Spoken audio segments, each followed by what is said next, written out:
جب بندے سے گناہ سرزد ہو جاتا ہے اور وہ معافی مانگ لیتا ہے تو اللہ کو وہ بندہ بڑا ہی اچھا لگتا ہے۔ انسان کے اندر چونکہ یہ دونوں چیزیں رکھی گئی ہیں تو کبھی کبھی اس سے گناہ بھی سرزد ہو جائے گا۔ نیکی اس کی عقل، اس کا فہم، اس کا ادراک، شریعت کی رہنمائی، انبیاء کی تعلیمات اسے بتائیں گی کہ وہ نیکی کے راہ پہ چلے، لیکن کبھی کبھی بائیں سمجھ سے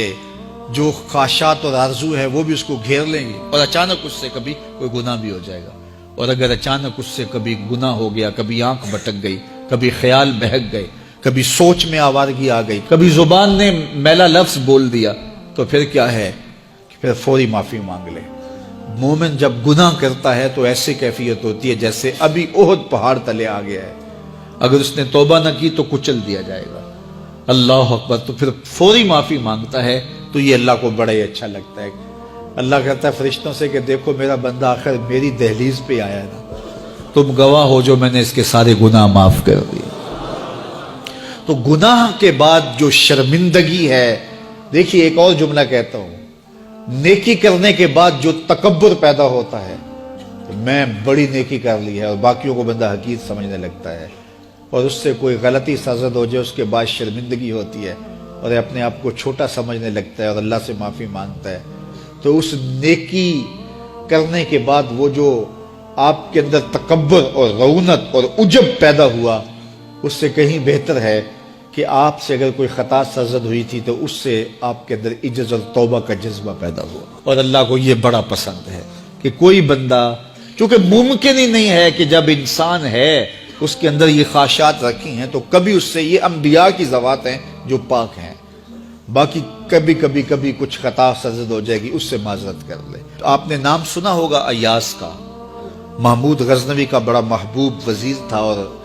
بہت زیادہ بادشاہ اس سے محبت کرتا تھا، تو آیان سلطنت جلتے تھے، تو بادشاہ گاہے گاہے کوئی ایسا منظر ان کو دکھلاتا کہ اس سے میں خاص پیار کیوں کرتا ہوں۔ ایک دن بادشاہ کے ہاتھ میں موتیوں کی بھری ڈبیا تھی اور محل کے اندر یہ ایک حوض تھا، تالاب تھا، تو اس کے اندر اس نے وہ سارے موتی پھینک دیے۔ شفاف پانی اور نیچے فرش پہ پڑے ہوئے موتی نظر آ رہے ہیں، تو اس نے ایک ایک وزیر کو کہا کہ یہ موتی نکال کے لاؤ اور سنو اپنا لباس اور اپنا بدن نہیں بھیگنے دینا۔ تو سب نے کہا یہ کیسے ہوگا کہ موتی بھی تہ سے نکال کے لائیں اور بدن بھی اور کپڑے بھی نہ بھیگیں؟ تو دوسرے کو کہا، اس نے کہا حضرت یہ کیسے ہوگا، یہ شرط ہٹائیں تو پھر میں نکال کے لاؤں۔ جب بات آئی ایاز کی تو ایاز نے فوراً چھلانگ لگا دی، موتی پکڑے، ڈھونڈے، ہتھیلی میں لیے اور کانپتے ہوئے بدن کے ساتھ بادشاہ کے سامنے پیش ہوا، حضور یہ لے لیجئے۔ بادشاہ غصے میں تھا کہ میں نے کہا تھا لباس اور کپڑے بھیگنے نہیں چاہیے، تیرے بدن سے پانی نچڑ رہا ہے، تیرے لباس سے پانی نچڑ رہا ہے، یہ کیا؟ تو ایاز نے ہاتھ باندھ کے کہا، بادشاہ سلامت، آپ کے دو حکم تھے، ایک حکم یہ تھا کہ موتی نکال کے لانے ہیں، دوسرا حکم یہ تھا کہ کپڑے اور بدن بھیگنا نہیں چاہیے۔ ایک کام میں نے کر دیا ہے، دوسری غلطی ہو گئی ہے، معافی چاہتا ہوں۔ تو کہا وزیرو یہ ہے خوبی اس کی،